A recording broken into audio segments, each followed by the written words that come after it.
नमस्कार दोस्तों, मैं हूं राजधानी कोचिंग सेंटर अशोक राजपथ पटना से आपका मित्र और पार्टिसिपेटर शैलेंद्र। आपने बिहार सिविल कोर्ट के लिए प्यून की जो तैयारी की, उसका पैकेज 3 का जो आपने हिंदी का टेस्ट दिया, तो टेस्ट जो 5 है उसका डिस्कशन लेकर मैं आपके सामने उपस्थित हुआ हूं। आशा करता हूं कि आपकी तैयारी अच्छी हो गई होगी और 15 को आपकी परीक्षा डेफिनेटली अच्छी होगी। इसका डिस्कशन कर लेते हैं हम लोग, फिर बात करते हैं। अब देखिए कि मानव के पास समस्त जगत को देखने परखने के दो नजरिए हैं, एक आशावादी, दूसरा निराशावादी। इसे सकारात्मक और नकारात्मक दृष्टि भी कहते हैं। अब एक गद्यांश आपको भी पढ़ना पड़ेगा, मुझे भी पढ़ना पड़ेगा, तो मैंने पढ़कर यहाँ आंसर टेकआउट कर दिया है। आप पहले प्रश्न को पढ़िएगा, प्रश्न को दिमाग में बैठा कर रखिएगा, तब गद्यांश पढ़िएगा तो उत्तर खोजने में आपको सहूलियत होगी। इसका दूसरा कोई ट्रिक नहीं है। जो भी परीक्षा में बैठेगा उसको माइन्यूटली उसको पढ़ना ही पड़ेगा और पढ़कर उत्तर के पास पहुंचना पड़ता है। तो उपर्युक्त अवतरण का सर्वथा उपयुक्त शीर्षक क्या होगा? तो इसका सही शीर्षक है आशा और निराशा। दूसरा प्रश्न है कि परंपरा का विरोध करने से प्रतिभा ऊपर नहीं उठती का आशय क्या है? तो इसका कारण है कि परंपरा को स्वीकारने से प्रतिभा नष्ट नहीं होती है।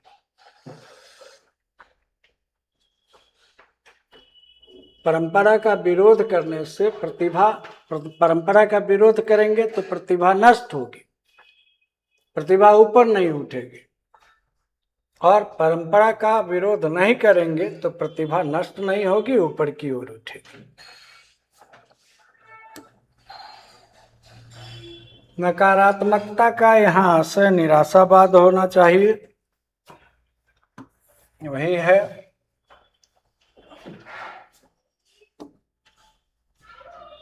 निराशावादी दुख के सागर में डूबे रहते हैं और सदा अपने आप को प्रस्थापित करने के लिए तर्क किया करते हैं, के लिए कहा जा सकता है। निराशा कुंठा और प्रवंचना की जननी है। निराशावादी का चेहरा चिंता की रेखाओं से घिरा रहता है। निराशावादी व्यक्ति दूसरे के आनंद से दुखी रहते हैं। उपर्युक्त सभी वाक्य सही हैं। तो ये सही विकल्प है कि ये सारी बातें निराशावादी के लिए लागू होती हैं, इसीलिए सभी कथन सही हैं इसमें। आत्मिक आनंद से सही है आह्लाद। मन की मौज अलग बात है, उपहास तो अलग ही चीज है, अट्टहास अलग ही चीज है, जोर से हंसना। जो हम भीतर से प्रसन्न होते हैं तो उसको आत्मिक आनंद कहते हैं, उसी को आह्लाद कहते हैं। भूधर और सागर के बीच अपनापन खोजने में सरिता को जो, अब ये पजल है, इसको सॉल्व करते हैं। पहले को और छठे को ज्यों का त्यों रखते हैं, या रा ला वा में सीक्वेंस बैठाते हैं। तो इसका सीक्वेंस ऐसा है, बी उत्तर में इसका सीक्वेंस है, चेक करके देख लेते हैं। पहला है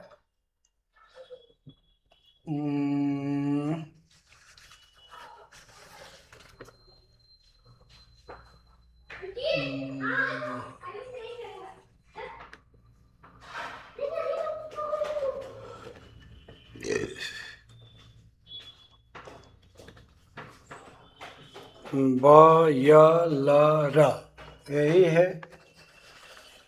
अब यहां से पढ़ते हैं।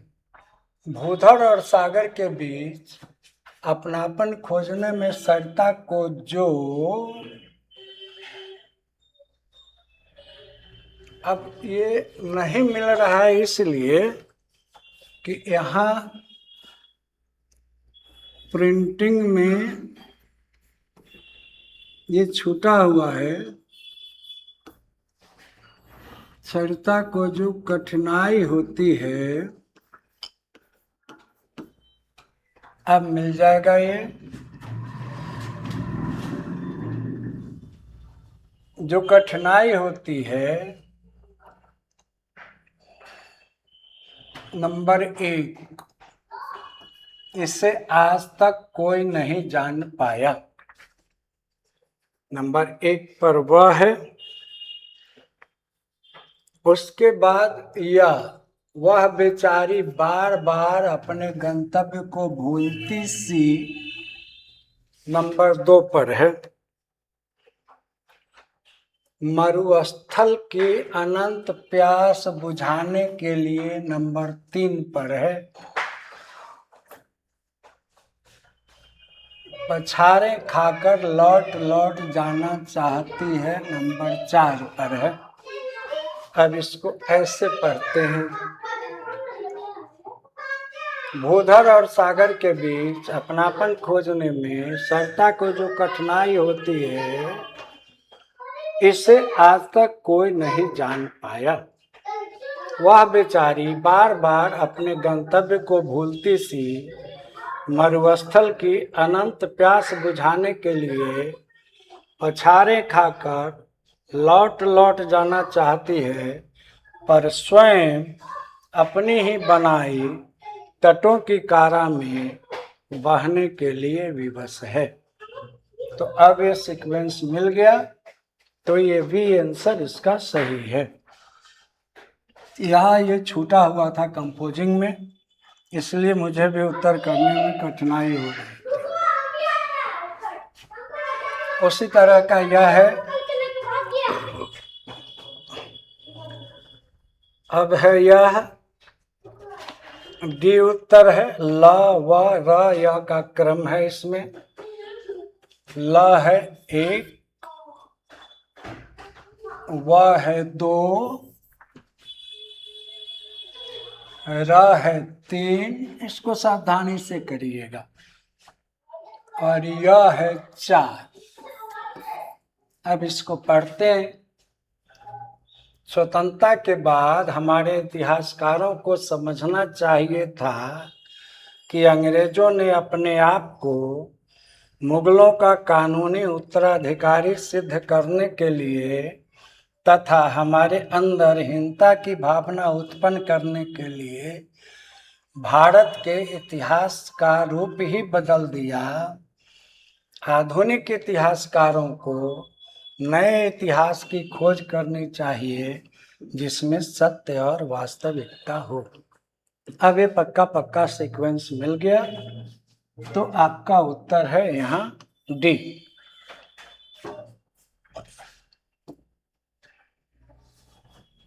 अब इसमें भाववाचक संज्ञा पद कौन सा है?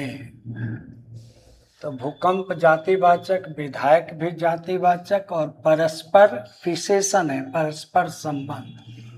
तो सही उत्तर है बचपन। शीतलता किस प्रकार की संज्ञा है? तो ये भाववाचक संज्ञा है। भाववाचक संज्ञाओं की पहचान होती है कि उसका चित्र नहीं बन सकता। मन में चित्र बनाकर देखिएगा, जातिवाचक का बन जाएगा, व्यक्तिवाचक का बन जाएगा, द्रव्यवाचक का बन जाएगा, समूहवाचक का बन जाएगा, लेकिन भाववाचक संज्ञाओं के चित्र नहीं बनेंगे। मानसिक चित्र, जैसे अंधेरा, तो अंधेरा का चित्र कैसे बनाइएगा? मिठास कैसे चित्र बनाइएगा? चित्र गन्ने का, रसगुल्ले का बनाना होगा। लालिमा, तो सूरज का चित्र बनाइएगा, आसमान का बनाइएगा। लालिमा को कैसे दिखलाइएगा? उसका मानसिक चित्र बहुत धुंधला होता है। यही भाववाचक संज्ञाओं की पहचान होती है। निम्न शब्दों में स्त्रीलिंग शब्द पहचानिए। तो स्त्रीलिंग शब्द है शाखा। पहिया पुल्लिंग है, हाथी पुल्लिंग है, दाता पुल्लिंग है, पेड़ की शाखा। नदी का पर्यायवाची शब्द इसमें नहीं है प्रज्वलन। इसको प्रवाहिना नहीं प्रवाहिता कहना चाहिए। बाकी तटनी सरिता तो है ही। प्रज्वलन मतलब जलाना, वो पर्यायवाची नहीं है।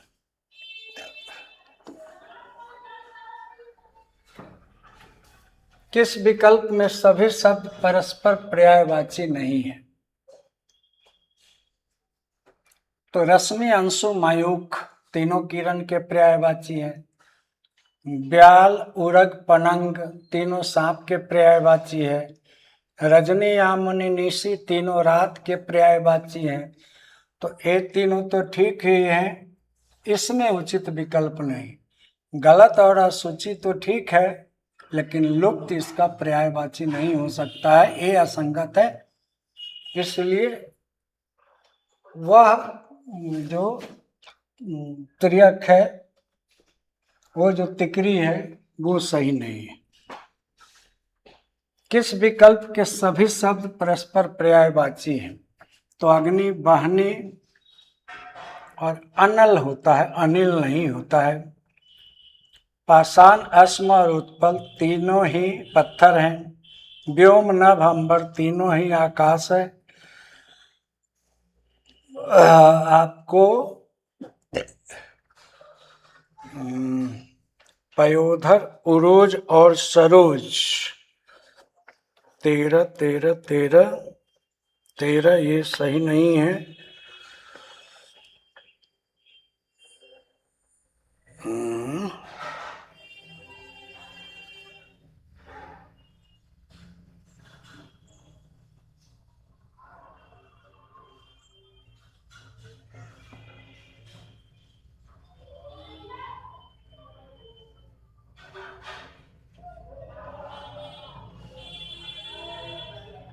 यहाँ थोड़ा सा करेक्शन होगा।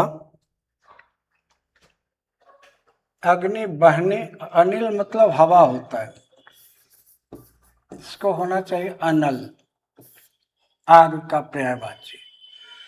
पाषाण, अश्म, पत्थर, उत्पल तो सही है। व्योम, नभ, अंबर तो तीनों आकाश के हैं। क्या कह रहा है प्रश्न? किस विकल्प के सभी शब्द परस्पर पर्यायवाची हैं? अच्छा, तो किसके पर्यायवाची हैं? सॉरी, मैं नहीं पर चला गया था, इसलिए सही पर्यायवाची हैं ये व्योम, नभ, अंबर। यहाँ अग्नि, बहनी तो है, अनल होना चाहिए, अनिल है, हवा है, तो ये सही नहीं है। पाषाण, अश्म ये तो पत्थर हैं, लेकिन उत्पल कमल है, ये भी असंगत हैं। पयोधर और सरोज तो ठीक है, उरोज असंगत है, इसलिए एक ही संगत है ये व्योम, नभ और अंबर।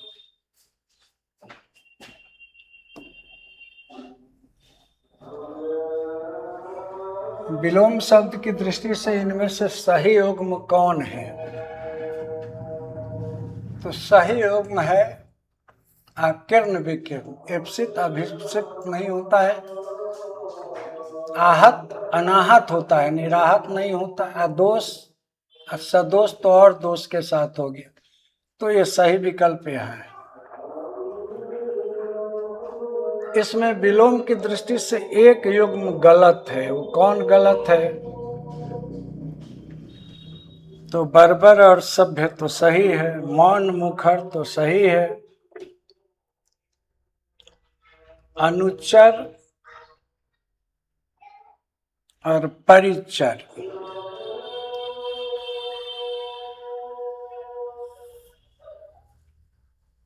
ये युग्म गलत हैं, ये सही युग्म नहीं है।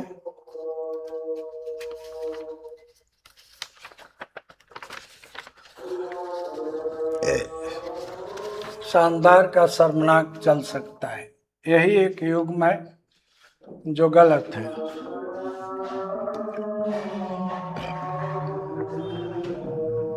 अब है निम्नलिखित में से एक शब्द उपयोग का विलोम है।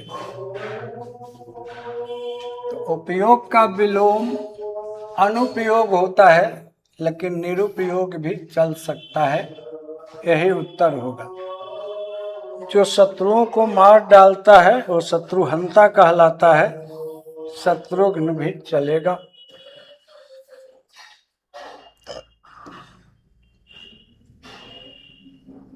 चार पैरों वाला चतुष्पद है।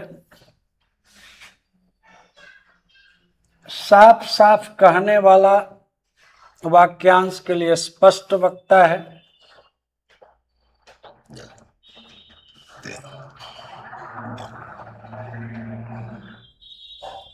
सब घर में सब किस प्रकार का विशेषण है? तो यह अनिश्चित संख्यावाची है। 10 घर, 20 घर, 25 घर रहता तो निश्चित संख्यावाची होता। सब घर है इसलिए अनिश्चित संख्यावाची है। माँ ने बच्चे को बुलाया में कौन सा कारक है? तो दरअसल रेखांकित अंश तो है नहीं, रेखांकित इसको करते हैं तो कर्म कारक। माने को कर देंगे तो कर्ता कारक हो जाएगा।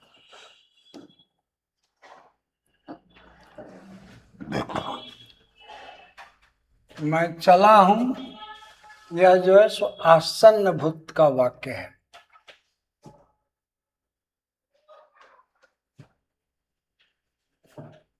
मैंने खाया है,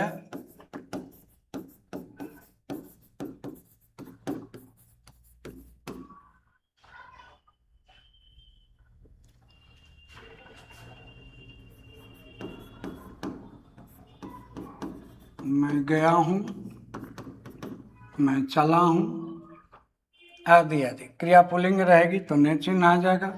क्रिया कर्मक रहेगी, सकर्मक रहेगी तो ने चिन्ह आ जाएगा। क्रिया कर्मक रहेगी तो ने चिन्ह नहीं आएगा। तो ये आसन्न भूत का वाक्य है। अब किसी किसी व्याकरण में इसी को सामान्य वर्तमान भी कहते हैं, लेकिन हिंदी में मान्य है आसन्न भूत ही, सामान्य वर्तमान मान्य ही नहीं। तुमने गाया होगा, ये संदिग्ध भूत का वाक्य। गाया होगा तो पहले, और नहीं भी गाया होगा तो पहले। काल खत्म हो गया, क्रिया में अनिश्चितता है, तो ये संदिग्ध भूत का वाक्य है। किस विकल्प में विसर्ग संधि का प्रयोग नहीं हुआ है? वो विकल्प है दीपोत्सव, दीप जोर उत्सव। बाकी सब में विसर्ग आ जाएगा। सज्जन का सही विलोम है सतजोड़, सही संधि विच्छेद है सतजोड़ जन। ता के बाद ज आने से आधा तभी आधा ज में बदल गया है। विसर्ग व्यंजन संधि के नियम से हो रहा है।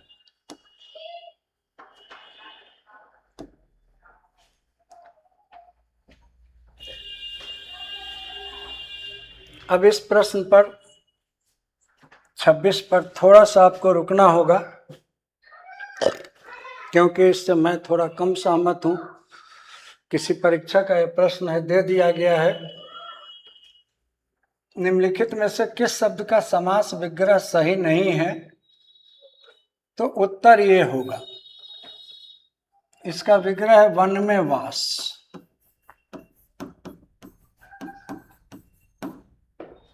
लेकिन ये सब भी, ये गृह में प्रवेश, ये ठीक है। सबके लिए प्रिय ऐसा विग्रह नहीं होता है इसका विग्रह होता है सबको प्रिय है जो, वो है सर्वप्रिय। और ये हवन के लिए सामग्री होता है कि नहीं होना चाहिए, लेकिन कंसीडर किया जा सकता है, इसको बिल्कुल नहीं किया जा सकता। तो यही उत्तर सही रहेगा। आमरण में अव्ययीभाव समास है, आ उपसर्ग लगा हुआ है।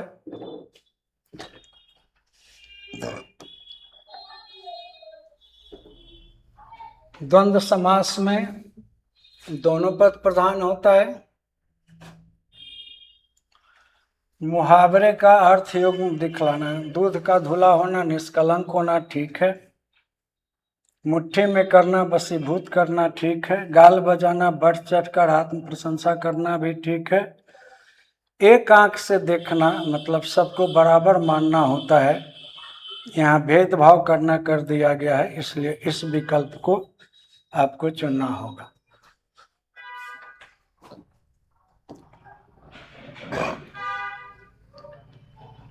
हवा से बातें करना, बहुत तेज दौड़ना। वर्तनी की दृष्टि से अशुद्ध शब्द कौन है? सदुपदेश ठीक है, वाल्मीकि ठीक है, अकिंचन ठीक है। ये शब्द अशुद्ध है, तदुपरांत होता है, तदुपरांत नहीं होता, तत्जोर उपरांत।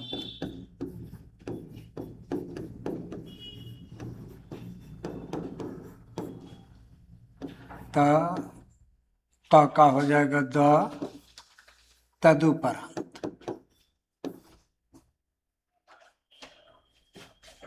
नेक्स्ट,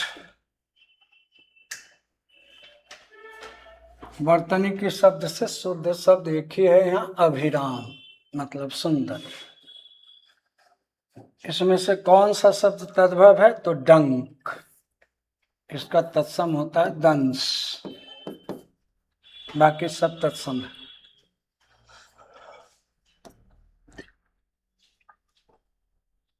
साकल शब्द का तत्सम होगा श्रृंखला, लेकिन वर्तनी ठीक कीजिए, इसकी ऐसा होगा ये श्रृंखला। र री का प्रयोग एक साथ नहीं होता है, री की मात्रा लगेगी, ये र नहीं लगेगा, ये नहीं लगेगा।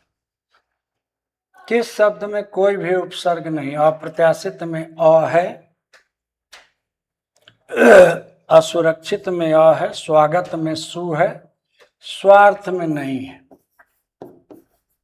स्वजोर अर्थ खुद के लिए, ये स्व पूरा शब्द है, इसमें उपसर्ग नहीं है। इस तरह से आपके इस सेट का सॉल्यूशन पूरा हुआ। आशा है आपको इससे सुविधा होगी अपनी तैयारी करने में, कंसंट्रेशन बनाने में। फिर अगले सेट के साथ मिलते हैं। बहुत धन्यवाद।